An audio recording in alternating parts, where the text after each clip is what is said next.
Back of All Trades Studio in Fairport. And driven by Victor Chrysler Dodge Jeep Ram, it's Billified, the Bill Moran Podcast.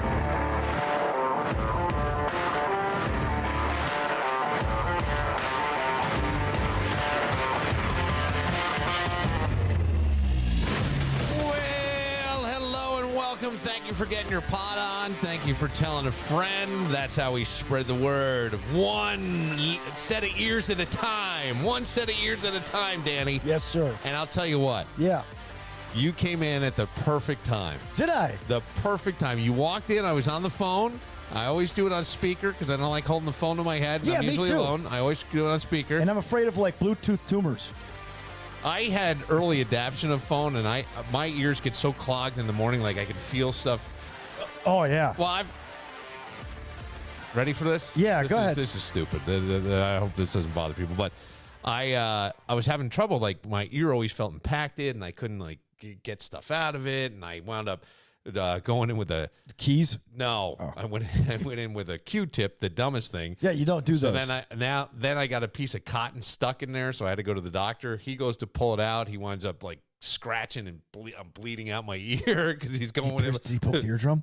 No, not my eardrum, but I don't know, the ear canal, whatever. Yeah. So yeah, that's a horrible idea. So then I go to they send me to a specialist. The guy goes, "You talk for a living."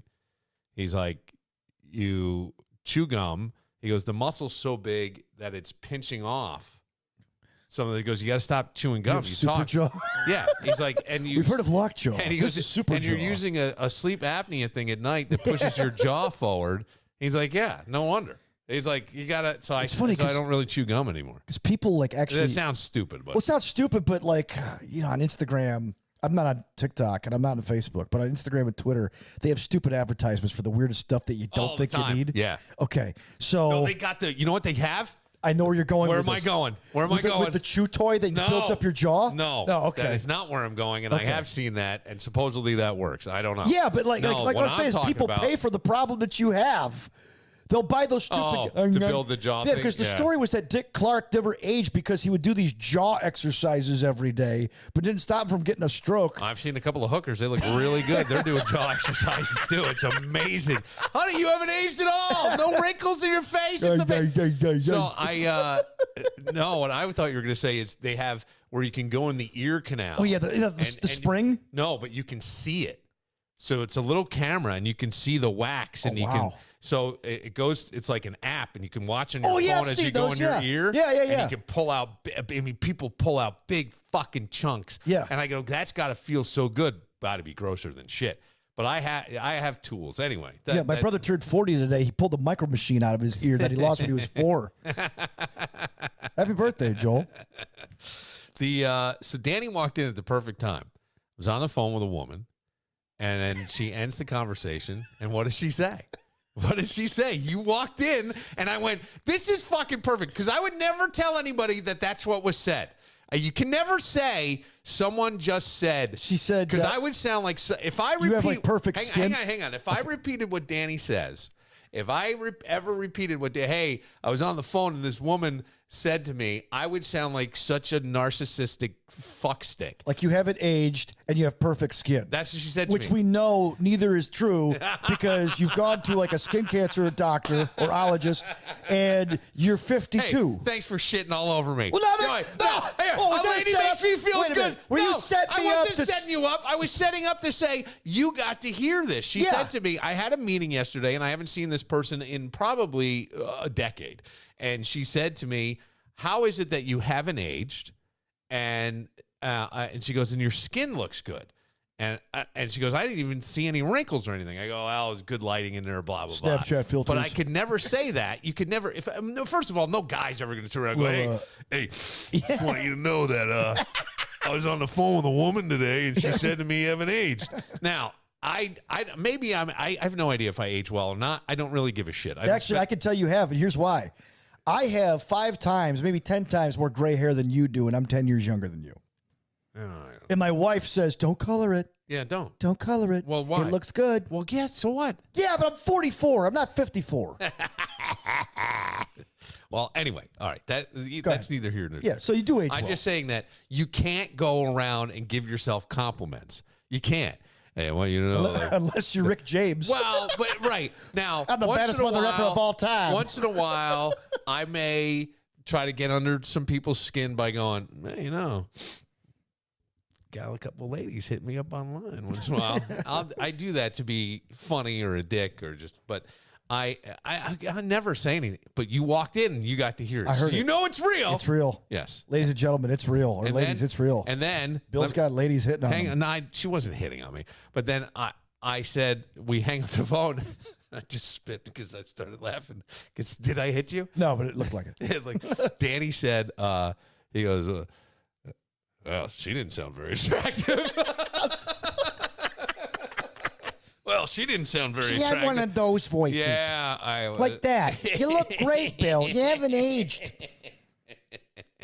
I got this rash on my ass that's so bad, but you know me, I can't complain. I can't complain.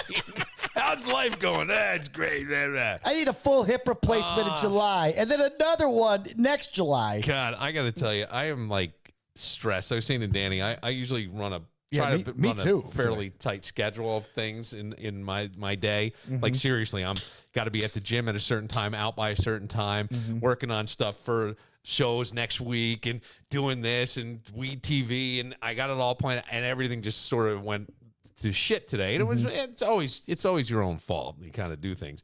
But I got to say, man, I am my son's graduating college Saturday. Yeah. So family's coming in. My old man is flying up tomorrow.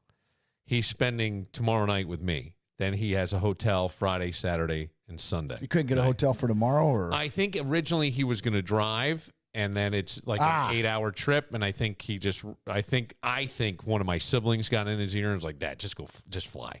And he thought he couldn't find a flight, found one, and he's flying out of LaGuardia or JFK. I think Newark. Oh, He okay. lives in Jersey. All right. So either way, so he arrives tomorrow, and then my mom arrives on Friday. Jameson, my youngest son, and my oldest son, and their mom arrive Friday, and then their other grandparents also arrive. And I don't know, man. I can't explain this, but I try to now in my life go to what is the root of this. Like last night, we had Jeffrey Rogers came in here for a set, and he was talking about being cyberbullied and, you know, all this shit. And he brought up how he clapped back at a guy, and then that guy got in his face at Blue Cross Arena just the other night. There's video of this guy like putting his full hand over Jeffrey's face and squeezing. I shouldn't laugh at that. But I said, sometimes because I always go, what's bullying, what's ball busting? What's bullying, what's ball busting? I don't know if I know the difference. And sometimes when I look around the world, I got to honestly say, maybe we should bully a little bit more. Maybe people would cut the shit. Yeah, you know, or maybe not bullying, but shame. You're better than that. Yeah. You're a disappointment. What happened to those back when things? vaccinations were still good, they used to put a little bit of the disease inside the vaccine to get your body accustomed to it so you wouldn't catch the disease like measles or mumps or rubella or polio. So a little bit of bullying or shaming could actually be the immunization. I'm not going to say bullying, but I am going to say a little bit of shame, just a little bit of shame. Could toughen you up. I think it could make you build immunities to shame. What, your mother could scream at you and yell at you, right, and jump up and down and threaten all kinds of shit. And you're going to be grounded until blah, blah, blah. My father could be screaming, I'll stick my foot so far up your ass, you'll burp shoe polish for a week. Blah, blah, blah. Get away with words. Well, yes, he did. He still does. That and more this weekend at Jordan's graduation. And so, but what would really cut through is silence. And then when they look at you and go, I'm really disappointed. And you would feel like shit. Oh, yeah. Wouldn't you not feel like shit? You'd feel like shit. And I go, what? Maybe, Well, I felt like crap no matter what came out of my father's mouth. Maybe there was a little bit more shame in a way. I don't know. What happened to shame? Now it's like, don't say that. Oh, don't shame people who, you know, I don't know. I saw somebody the other day wearing an outfit and they were at the gym. God bless you. You're at the gym. But if you shouldn't, when there's a lot of skin hanging out, don't wear a shirt that only comes to here and then start doing side shuffles in an area where you shouldn't be doing. They have a whole turf area in this gym. Go over there. Yeah. But you're not. You're over by the weights and everything else and doing side shuffles to bring attention as your love handles jiggle up and down. In the face. I feel like Flap, I should, flap, flap, I flap, feel flap. like somebody should shame that a little bit and go, hey, Yeah. hey, hey.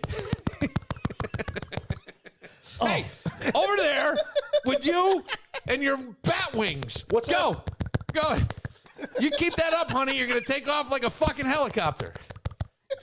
We have a problem over here. Let's crash right on in Parrington. I was like, so anyway. Kobe. That right. So I think a little shame goes a long way. But I always, with my father, I will say this. And if I say this to him, he would not agree. If I say it to my mother, she would go, oh, yeah. I was always under suspicion. Always. No matter what happened, I was always under suspicion of doing the bad thing. It was, I was on drugs, or I was, I think once he very, very candidly said to me, because I was sort of dating this girl, and we went into a video store she worked at, and she was a little shy, and she didn't really interact with me or anything. And he's like, trying to figure out the situation, but he doesn't come out and just kind of ask anything. And then the next day, he's like ironing his shirt, and I come out of a room, and he's like, hey, I think you're doing things with her, and she doesn't appreciate it. And I'm like, what? I think you're screwing the ears off her, and she doesn't appreciate it. I go, no, I'm not. I haven't done anything. But I was always under suspicion. Or if something was missing, if there was a party, if there was alcohol. Guilty till proven innocent. Yeah, I was always that way. So I don't know what it is, man. Him coming has my anxieties up. I'm like a little bit like, I'm like, God damn. Yeah, because that's the behavior you associate with your father. No, but I feel like, and for many, many years, with certain people in my life, I was always in trouble. It didn't matter. I was always in trouble. I was suspected of doing the wrong thing. I was suspected of doing something. I was always in trouble. So I have that hanging on me. Go ahead. What were you saying? So I've always had a guilty conscience my entire life. My father was a rebellious young man growing up. Yeah. He was the guy who said, Danny boy, I was always the guy who had to take the dare. I was always the guy who had to do it. And so when I was born, it was a second chance at him for life because he already had, my older sister, and he had a previous marriage that failed. So now he meets my mother and he has me. So he's like, I'm going to do it right this time. Not that he did anything wrong with my sister. She was an angel, right? But like he would ride me as a parent, and I didn't really do anything wrong, even remotely dangerous, because he scared the living heck out of me growing up. So one Halloween, I'm 15, and I want to go out with my buddies. It was a Monday night, and I wanted to go out. We're gonna just dress in black and just like throw like water balloons. Nothing major, nothing criminal.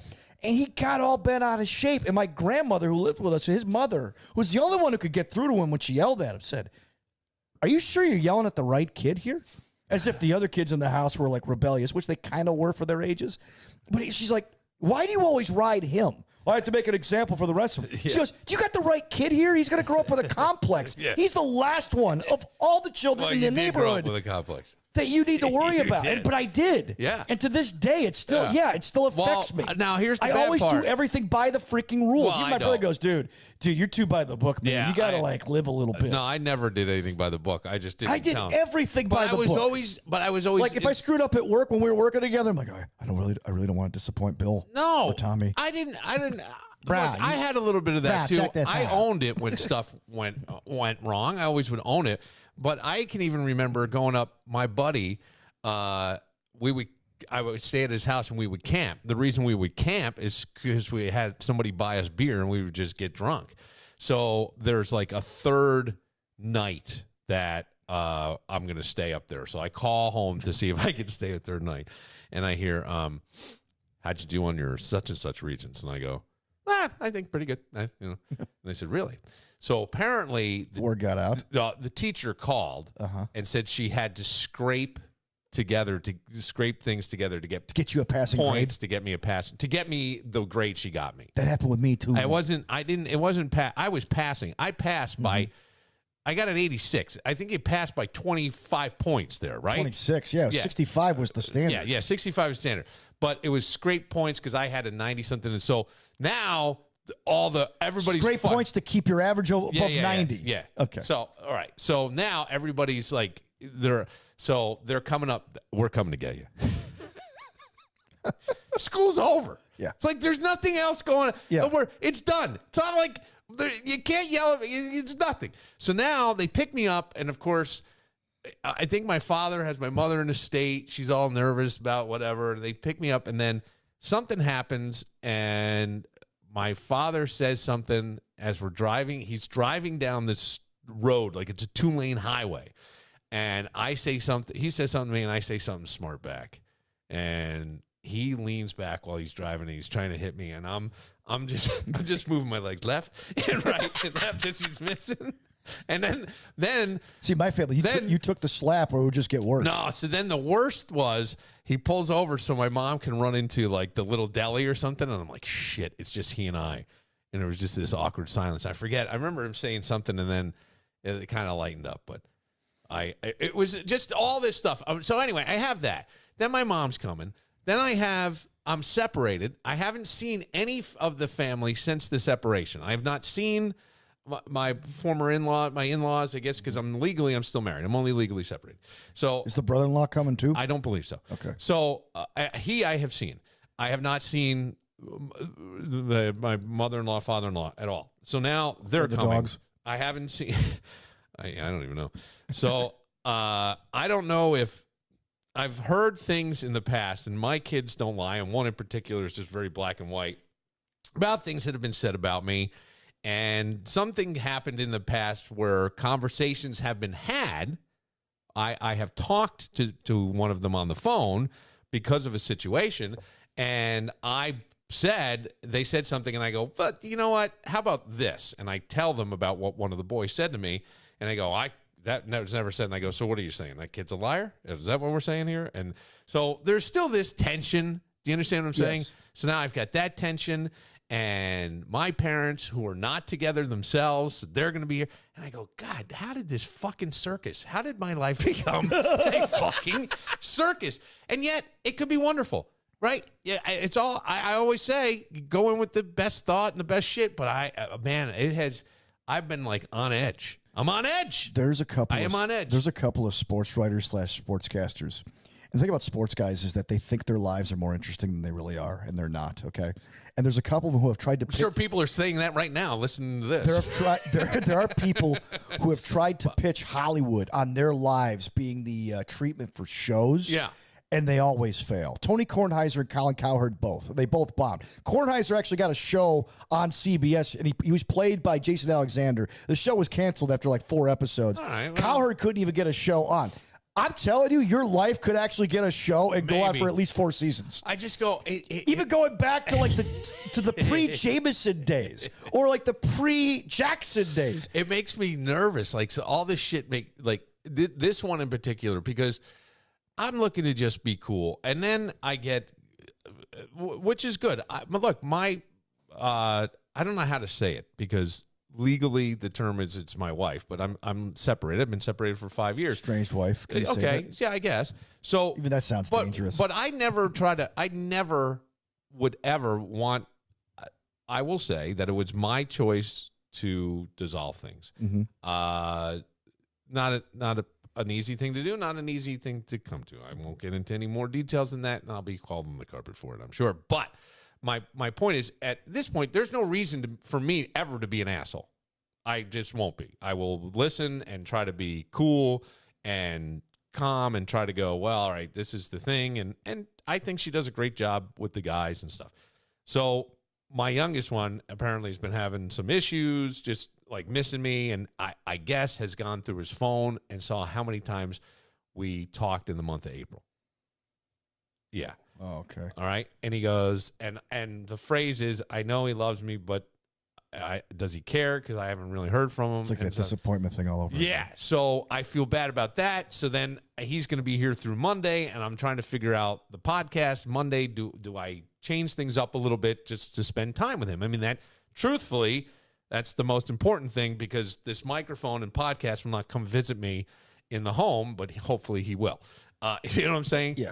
That sort of thing. So all this shit, man, has been fucked in my head. So I apologize for letting it out here, but it was just... Well, if you can't let it out here, Billy, then what can I mean? No, seriously. I mean, this is what kind of like it's. Well, I think it's relatable to people. I think people have been in that situation. I will ask you real quick.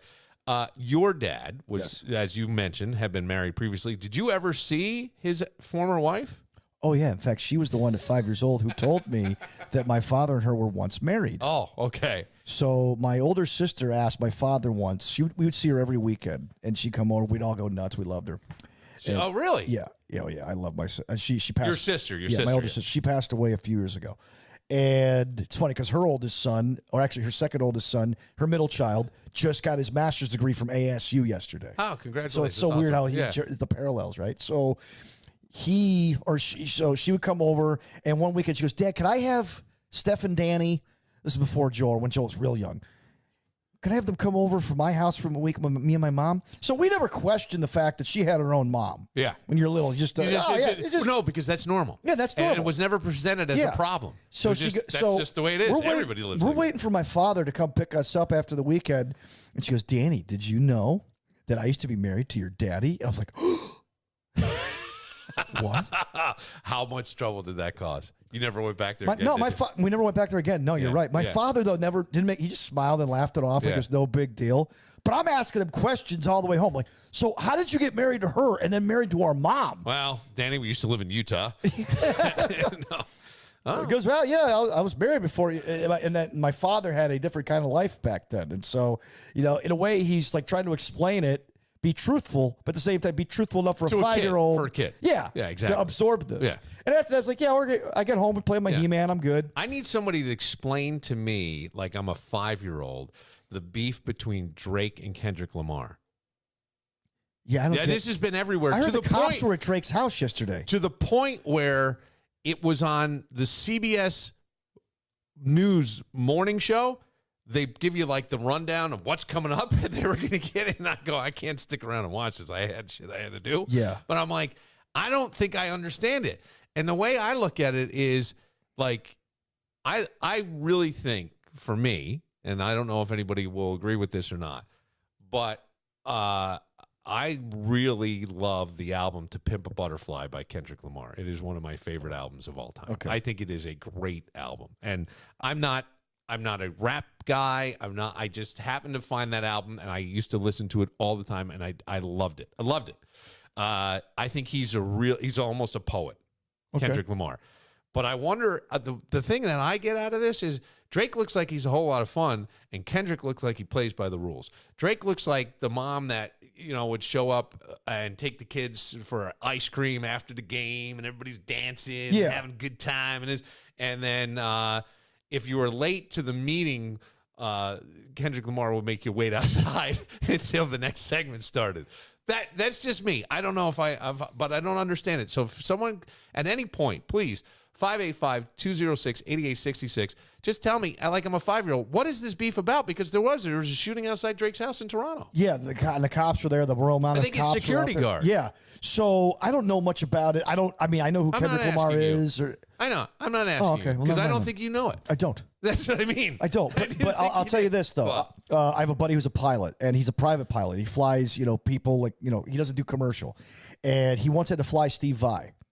And he's a huge guitar player. He can play anything, and he loves Steve Vai. So we got to talk to Steve Vai for a little bit. And Steve Vai is one of these guys who's like all business all the time. He's always working constantly, even on the plane, right? And something came up on the plane about a beef between a couple of artists, right? And Steve Vai goes, let me tell you something, 99% of that stuff is manufactured. Oh, all right. He goes, I wonder if because I can't figure this out. And the reason makes sense. And the reason he told me this was because about 6 months ago, or maybe a year ago, Eddie Vedder and Tommy Lee got into it because Eddie Vedder was asked about Motley Crue's music, and he said it was demeaning towards women. And then so Tommy Lee fired back. Because Pearl Jam's the most boring band in the world ever. And I'm like, yeah, you're both right. You're both right. They really are. And I told my buddy that. He goes, oh, dude, 99% of that stuff is BS. It's all manufactured. And he told me that Steve Vai story. Yeah. And I'm like, oh, okay. So these guys are just like, I'll say this and you say this. We'll start a feud. It'll sell some records. I have no idea. I don't know if this is here's the reason I would say maybe it's not, is there was a shooting. Yeah. So that sounds like but remember that Sopranos where like Bobby got hired to shoot a rapper in the butt to get his record sales up? So, I mean, art imitates life. I guess. All right, we'll take a moment. Danny may have something that we've been waiting for. Danny may have an early edition of something we've been waiting for. And I don't know. Should we try calling an expert to find out if this is real or not? We'll go through it first, and then because we call, he might know. We call and find out if this is legit or not. Okay. All right. And we might have to just cold call this. I don't want to be sending warning shots or anything. This is live pod. This is living up by flying by the seat of our pants. Yeah, we got rumors or something. Yes. And so we want to confirm this involving but I want to hear it first because I don't want to interrupt it. We'll do that and then we'll go through it. Yeah, absolutely. And also I'm afraid that I might have a medical issue this week. You do? Yeah. I'll tell you about that later. Okay. Yeah, you do have a medical issue. I can see it. Okay. Yeah. It's Danny, of course. Your head's up your ass. But first,